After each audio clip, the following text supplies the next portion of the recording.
Помеѓу лидерот на третолигашката табела Осогово и седмопласираниот Малеш има само 9 бодови разлика, а сите останати третолигаши со исклучок на последната слога се некаде измеѓу. Во Кочани Осогово славеше на Делчевска Брегалница со 2:0. Овчеполи и Кежовица во Свети Николе ремизираа со 1:1. Рудар славеше над Слога со 2:1 во Пробиштип, а Малеш беше посилен од Работник во Берово со 1:0.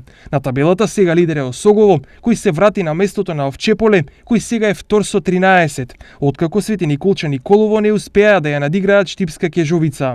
Рудар е трет со 9 бодови, исто колку и Работник на четвртата позиција.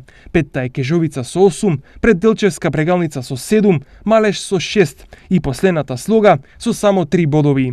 Со ваквата поставеност на табелата, следното коло сигурен е само Овчеполе на втората позиција, кој предничи со 4 бодови пред Рудар. Сите останати клубови имаат толку ниска бодовна разлика меѓусебно, што сите позиции на табелата се променливи уште во следното коло, а тоа му дава посебен дух на третолигашкото првенство и го прави особено интересно.